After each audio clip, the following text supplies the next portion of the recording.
Hello friends, I am Dr. Veena Sethi, Associate Professor in Chemistry and we were studying PMR spectroscopy। उसमें ये हमारा third lecture है जिसमें आज हम डिस्कस करने वाले हैं number of peaks. Number of peaks किसी भी स्पेक्ट्रा में कितने होंगे ये देखेंगे और साथ में जो मैंने आपको पिछले दो वीडियोस में बताया कि हम 6 क्वेश्चंस को डील करते हैं इस पीएमआर स्पेक्ट्रोस्कोपी में, तो हम हाउ मेनी पीक्स वाले क्वेश्चन को डिस्कस करेंगे और थर्ड क्वेश्चन को जिसका है इंटेंसिटी ऑफ पीक की उस पीक की इंटेंसिटी कितनी है। तो यहाँ हम आउट ऑफ 6 दो क्वेश्चंस को डील करने वाले हैं। और जिन स्टूडेंट्स ने मेरे लास्ट के 2 लेक्चर्स मिस किए हैं वो प्लीज आप मेरा पीएमआर स्पेक्ट्रोस्कोपी वाला लेक्चर वहां से देख सकते हैं। मेरा यूट्यूब चैनल है डॉक्टर बीना की साइंस। और अगर आपकी कोई क्वेरी भी होती है तो आप उसको कमेंट बॉक्स में लिख सकते हैं so that I can solve your queries also. तो अब हम स्टार्ट करते हैं आज का topic number of peaks. Number of peaks के लिए हमें ये देखना है कि आपको एक कंपाउंड एक सैंपल दिया गया, तो इस सैंपल का हमने स्पेक्ट्रा लिया, पीएमआर स्पेक्ट्रा लिया, तो हमें कितने पीक्स मिलेंगे ये इस बात पे डिपेंड करता है कि उस कंपाउंड में इक्विवेलेंट प्रोटॉन्स के कितने सेट हैं। इक्विवेलेंट प्रोटॉन्स और नॉन इक्विवेलेंट प्रोटॉन्स क्या होते हैं पहले हमें ये देखना है, equivalent and non equivalent. Equivalent protons वो होते हैं जिनका केमिकल एटमॉस्फेयर क्या होता है सेम। जैसे मैंने लिया CH4 में जो चारों हाइड्रोजन हैं इनका एटमॉस्फेयर, इनकी सराउंडिंग सेम है। अगर इसमें से मैं किसी भी एक हाइड्रोजन को रिप्लेस कर दूं क्लोरीन से तो जो मुझे कंपाउंड मिलेगा वो सेम होगा, चाहे नंबर 1 हाइड्रोजन जाए, नंबर 2, नंबर 3, नंबर 4। तो it means all 4 are equivalent. ये जो इक्विवेलेंट हाइड्रोजन होते हैं हम इनको कहते हैं these all belong to same set of hydrogen.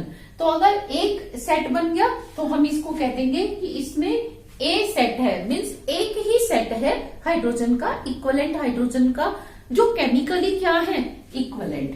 Chemically equivalent का मतलब आपको समझ में आ गया कि अगर हम केमिकली उसमें कोई चेंज करें तो जो प्रोडक्ट बने वो एक जैसा बनता है। जो केमिकली इक्विवेलेंट प्रोटॉन्स होते हैं जनरली वो मैग्नेटिकली भी क्या होते हैं इक्विवेलेंट होते हैं, जनरली नॉट ऑलवेज। क्योंकि कभी कभी हम देखेंगे कि केमिकली तो वो सेम है लेकिन मैग्नेटिकली दे आर डिफरेंट। तो हम ये इन एग्जांपल्स को सॉल्व करने के बाद फिर हम इस टाइप के एग्जांपल्स भी सॉल्व करेंगे। तो ये था आपका केमिकली इक्विवेलेंट सेट। अब आप इथेन को देखो, इथेन में क्या है, इस हाइड्रोजन को मैं इसमें से कोई से भी हाइड्रोजन को रिप्लेस करके क्लोरीन या हाइड्रोक्सी ग्रुप लगाऊं तो इथाइल अल्कोहल या इथाइल क्लोराइड बनेगा, या इधर से तो वो कंपाउंड केमिकली क्या है सेम है। तो इट मीन्स ये दोनों एक ही सेट को बिलोंग करते हैं, तो ये एक ही सेट कहलाएगा।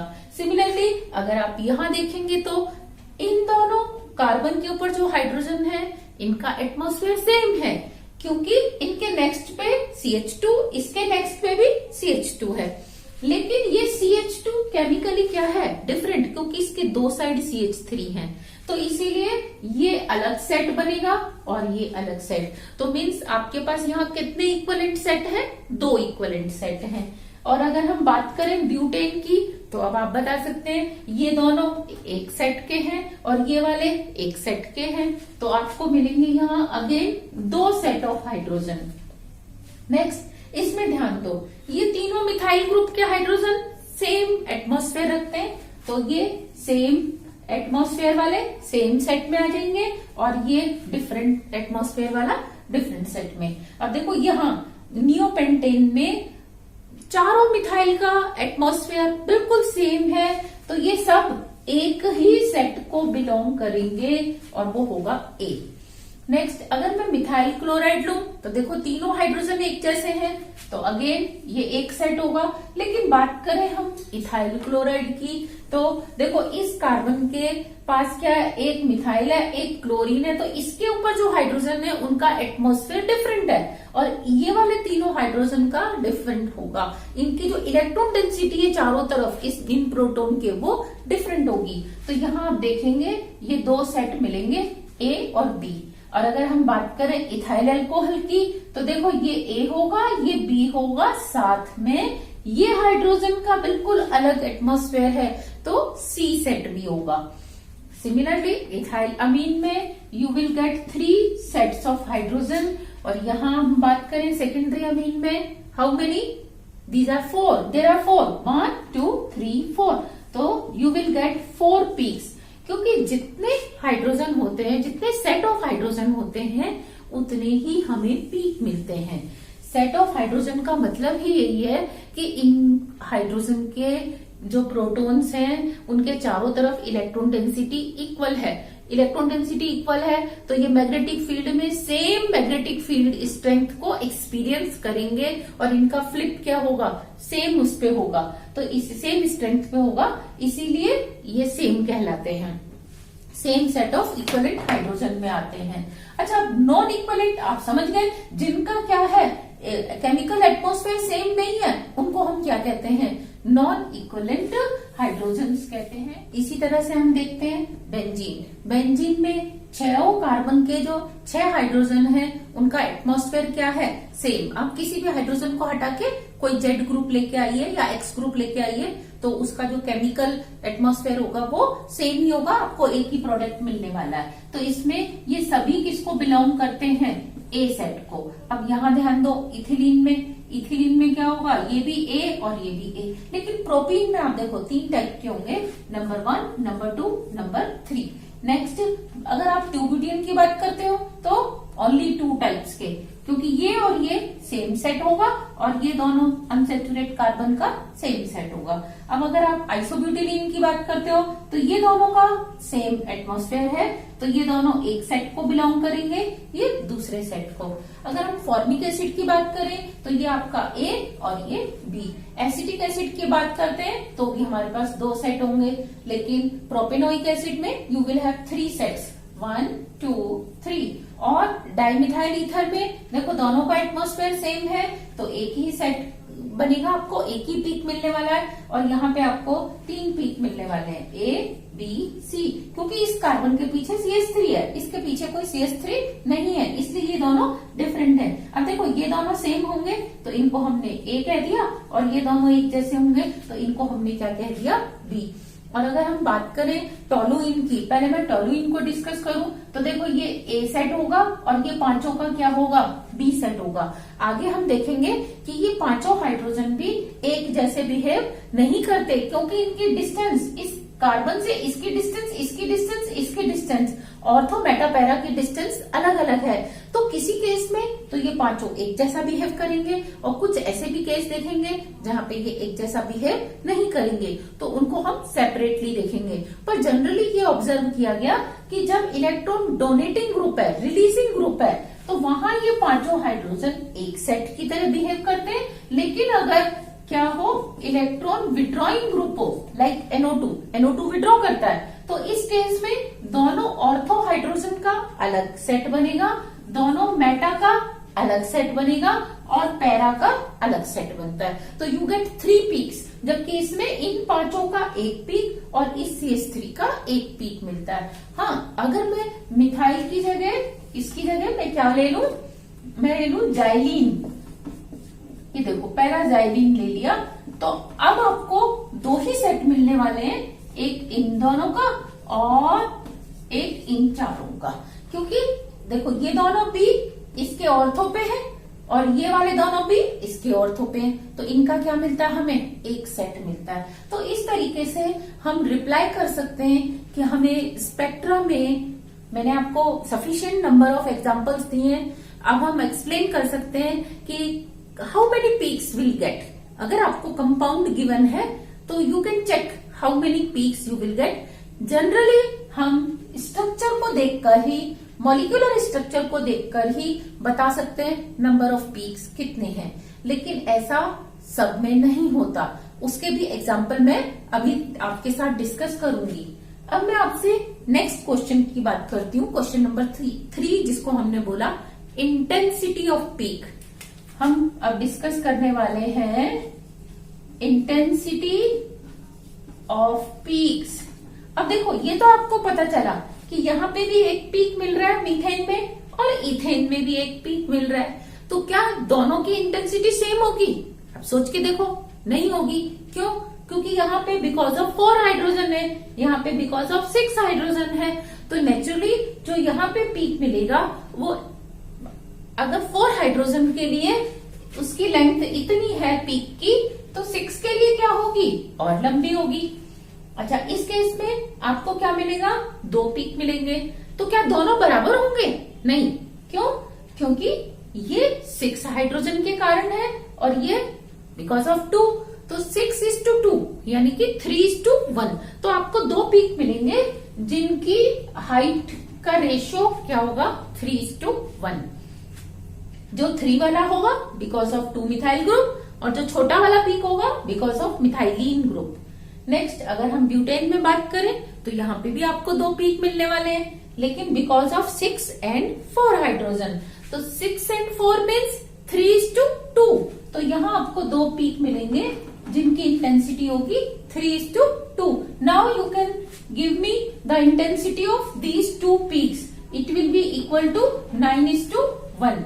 और यहाँ पे एक ही पीक है बिकॉज ऑफ 12 हाइड्रोजन, इधर एक ही पीक है बिकॉज ऑफ 3 हाइड्रोजन। इसमें 3:2 यानी कि जो पीक की हाइट है it gives you idea about number of hydrogen in the given set, in the given equivalent hydrogen set. तो उसमें हमें वो नंबर बताता है कि कितने हाइड्रोजन है जिनका एटमॉस्फेयर बिल्कुल सेम है। अब यहाँ आपके पास 3 है तो आपको मिलने वाला है, अगर मैं इसकी बात करूं A:B:C, तो A:B:C में क्या होगा? 2:3:1। आप यहाँ पे भी A:B करोगे तो ये आपका हो जाएगा 2:3। नेक्स्ट, इसमें क्या होगा? A:B:C में 3:2:2।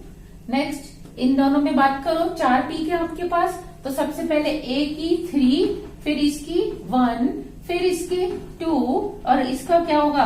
3। तो 3:1:2:3 इस इंटेंसिटी के हमें पीक मिलने वाले हैं। इसमें A की पीक होगा बिकॉज ऑफ 6 हाइड्रोजन, यहाँ पे A की पीक होगा बिकॉज ऑफ 4 हाइड्रोजन। और यहाँ बात करें A:B:C में तो 3:1:2, 3:1:2। नेक्स्ट, इधर बात करें A:B की तो आपको मिलेगा 3:1, क्योंकि 6:2 है मीन्स 3:1। इधर 6:2 यानी कि 3:1। नेक्स्ट, इसकी बात करें हम फॉर्मिक एसिड की तो 2 इक्वलेंट पीक, सेम हाइट के 2 पीक मिलेंगे, पोजीशन अलग अलग होगी। यहाँ CH3COOH में क्या मिलने वाला है आपको? A:B कर रहे हैं हम तो A:B में 1:3। A:B:C में क्या होगा? 1:2:3। और यहाँ पे 6 हाइड्रोजन के लिए एक ही पीक। यहाँ पे A:B:C में क्या लिख रहे हैं आप? 3:2:3। नेक्स्ट, इसमें आपको क्या मिलने वाला है? 3:2 के, क्योंकि 6:4 है मीन्स 3:2। अच्छा, इसमें जाइलिन की बात करें तो 6 और 4 है तो यानी कि 3:2। और यहाँ बात करेंगे तो नाइट्रोबेंजीन में ये दोनों 2, फिर ये दोनों 2 और इसके कारण 1। तो आपको एक पीक मिलेगा, मतलब 3 पीक मिलेंगे 2:2:1 के। तो ये मैंने आपको बताया कि हम कैसे फाइंड आउट करते हैं number of equivalent set of hydrogen कितने हैं। वो इक्वल टू होता है number of peaks in the. यहाँ हम इन एग्जांपल्स में देखते हैं कि खाली स्ट्रक्चर देख के ऐसे लगता है कि नंबर ऑफ सेट जो है वो 1 या 2 है, लेकिन अगर हम उसका स्ट्रक्चर पूरा ओपन करके देखें तो हम देखते हैं कि वहाँ केमिकली इक्वलेंट जो हाइड्रोजन है वो मैग्नेटिकली इक्वलेंट नहीं है।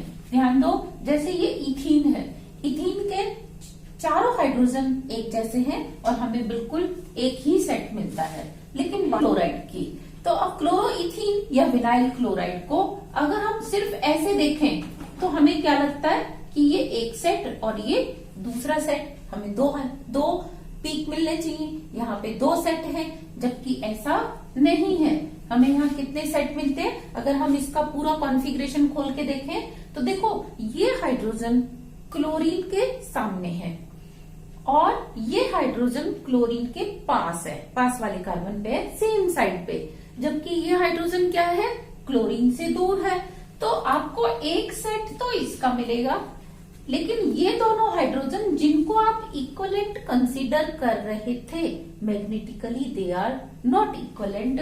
तो इसका आपको बी और इसका आपको कौन सा सेट मिलता है, सी सेट। तो यहाँ देखने में लग रहा था नंबर ऑफ सेट्स 2, जबकि पी का आपको कितने मिलते, 3।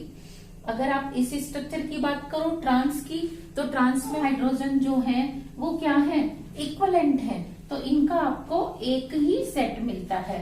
और अगर आप इसके ट्रांस की बात, ये सिस था, और अगर इसके ट्रांस की बात करें ऐसा है, तो यहाँ पे सिस और ट्रांस दोनों में आपको क्या मिलता है, एक सेट, केमिकली मैग्नेटिकली। अब आप इसकी बात करो तो इसमें आप क्या देखते हो, CH3 CH3 CH3 के सामने Cl है, इधर भी CH3 के सामने Cl है, तो यहाँ आपको कितने सेट मिलने वाले हैं, एक सेट मिलने वाला है। यहाँ मैंने क्या किया, इसको सिस बना दिया, CH3 और ये मैंने कर दिया Cl। तो अब आप ध्यान दो क्या है, इस CH3 के सामने Cl, CH3 के सामने Cl, तो भी आपको क्या मिलता है, एक सेट। अब यहाँ बात करो, इसमें क्या है, CH3 के साथ Br, CH3 के सामने Cl, तो ये मैग्नेटिकली इक्वलेंट नहीं है। तो यहाँ आपको कितने मिलते हैं सेट, 2 सेट ऑफ हाइड्रोजन। देखते हैं हम 1 2 डाइक्लोरोप्रोपेन, 3 कार्बन की चेन है और 1 2 डाइक्लोरोप्रोपेन।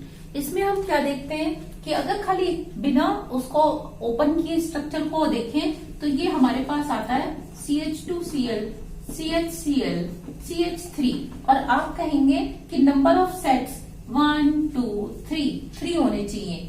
लेकिन क्या ये वास्तव में दोनों हाइड्रोजन आइडेंटिकल है, क्या इनका सेम एटमॉस्फेयर है, नहीं। देखो ये 1 नंबर कार्बन पे जो 2 आपने हाइड्रोजन लिए, इसको मैं आपको समझाने के लिए इस तरीके से दिखा रही हूँ। ये देखो, ये H, ये एक H और, ओके। अब ध्यान दो, क्योंकि ये क्या है, ऑप्टिकली एक्टिव कार्बन है। अब आपने इसमें नंबर 1 हाइड्रोजन को रिप्लेस किया किससे, किसी दूसरे ग्रुप से, तो मैंने इसको रिप्लेस कर दिया Z से, ओके। तो ये आपका बन गया Z, ऊपर आया, इसका इस क्लोरीन और इस हाइड्रोजन से, दोनों से ही क्या है, डिस्टेंस है। लेकिन अब मैं नंबर 2 को रिप्लेस कर दूं तो मैं क्या देखती हूं कि ये क्लोरीन अब इस हाइड्रोजन के पास आ गया। तो आपको क्या मिल गए, 2 डिफरेंट आइसोमर्स मिले, 2 डिफरेंट कन्फर्मेशंस मिले। इसीलिए हम इनको क्या कहते हैं, ऐसी हाइड्रोजन जो ना तो आइडेंटिकल है और ना ही वो मिरर इमेज है एक दूसरे की, तो इनको हम डाइस्टीरियोटॉपिक हाइड्रोजन कहते हैं। ये जो 2 हाइड्रोजन हैं, हम इन्हें कहते हैं डाइस्टीरियोटॉपिक हाइड्रोजन, ये दोनों हाइड्रोजन। सिमिलरली अगर आपने जो पिछली स्लाइड में देखा कि 2 हाइड्रोजन जो देखने में एक जैसे लग रहे थे, लेकिन इसके सामने हाइड्रोजन था, इसके सामने क्या है, ब्रोमीन, तो ये दोनों केमिकली इक्विवेलेंट है, लेकिन ये मैग्नेटिकली एक जैसे नहीं है। इसके सामने हाइड्रोजन है, इसके सामने क्या है, ब्रोमीन। तो जो ना आइडेंटिकल हो और ना ही मिरर इमेज हो, ऐसी हाइड्रोजन को हम क्या बोलते हैं, डाइस्टीरियोटॉपिक हाइड्रोजन। तो ये मैंने लिया साइक्लोप्रोपेन।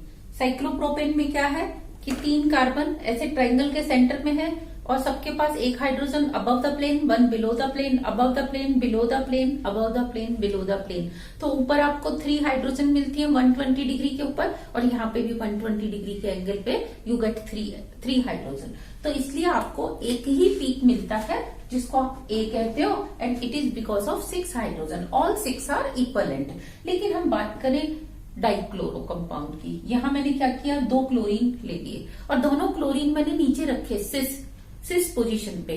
तो अब क्या ये दोनों हाइड्रोजन एक जैसे होंगे, अभी हम देखते हैं। ये देखो, इस क्लोरीन के सामने हाइड्रोजन, इस क्लोरीन के सामने भी हाइड्रोजन, लेकिन इधर आप क्या देख रहे हो, हाइड्रोजन के सामने हाइड्रोजन है, जबकि यहाँ हाइड्रोजन के सामने क्लोरीन था, हाइड्रोजन के सामने क्लोरीन, लेकिन यहाँ हाइड्रोजन के सामने क्या है, हाइड्रोजन, हाइड्रोजन के सामने हाइड्रोजन। तो नेचुरली ये वाला हाइड्रोजन इन दोनों हाइड्रोजन से डिफरेंट होने वाला है।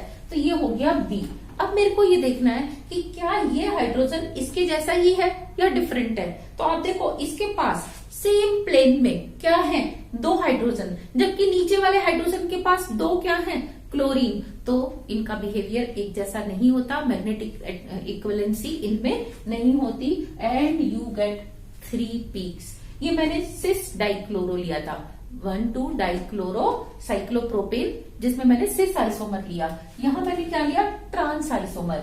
आप देखो हाइड्रोजन के सामने क्लोरीन, क्लोरीन डाउनवर्ड है, हाइड्रोजन के सामने क्लोरीन, क्लोरीन अपवर्ड है। आप ये बताओ कि ये दोनों तो सेम होंगे।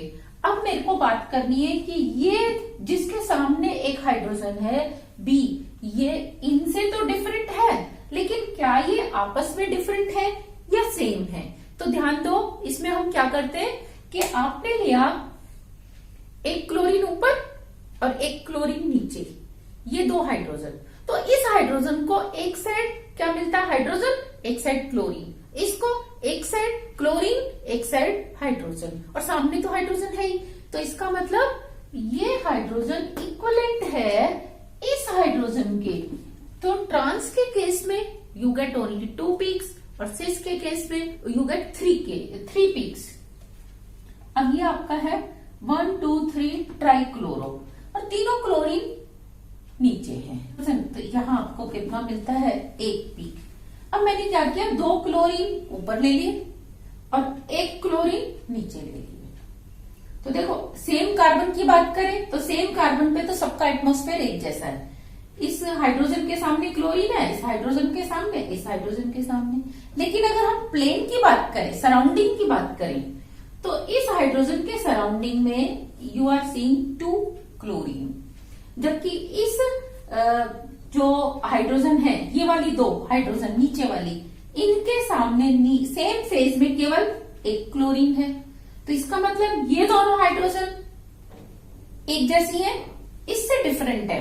तो आपको 1 पीक इसका और बी पीक इन दोनों कंपाउंड्स का मिलता है।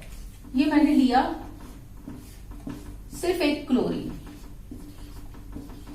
अब अगर इस स्ट्रक्चर को मैं बिना खोले बनाती तो मैं ऐसे बनाती CH2 CH Cl, तो आपको कैसा लगता, 1 पीक और ये दोनों बराबर डिस्टेंस पे, बी पीक। गलत, वाई, बिकॉज आप देखो ये हाइड्रोजन सेम कार्बन पे क्लोरीन रखता है, जबकि ये हाइड्रोजन सेम कार्बन पे क्या रखते हैं, हाइड्रोजन रखते हैं। तो ये तो अलग हो ही गया। यहां आपको ए आपने कह दिया इसको, लेकिन क्या ये चारों हाइड्रोजन सेम है, नहीं, क्योंकि ये हाइड्रोजन और ये हाइड्रोजन क्या है, अपने सामने हाइड्रोजन ही रखती हैं, यानी कि तीनों हाइड्रोजन वाले माहौल में है, जबकि ये दोनों हाइड्रोजन क्लोरीन के नियर बाई है। तो इन दोनों का एटमॉस्फेयर डिफरेंट होगा और इन दोनों का डिफरेंट होगा। You will get 3 peaks. तो इस तरीके से हम नंबर ऑफ पीक्स को फाइंड आउट करते हैं, और नंबर ऑफ पीक्स हमें जब मिल जाते हैं फिर हम देखते हैं इंटेंसिटी कितनी है, कि जितने ज्यादा नंबर ऑफ हाइड्रोजन्स होंगे हम उसको कहेंगे कि इसकी इंटेंसिटी, पीक की हाइट इतनी ज्यादा होगी। अब अगर मैं आपको ऑक्सीरेन की बात करूं, ये ऑक्सीरेन है जिसको हम इथाइलिन ऑक्साइड भी कहते हैं।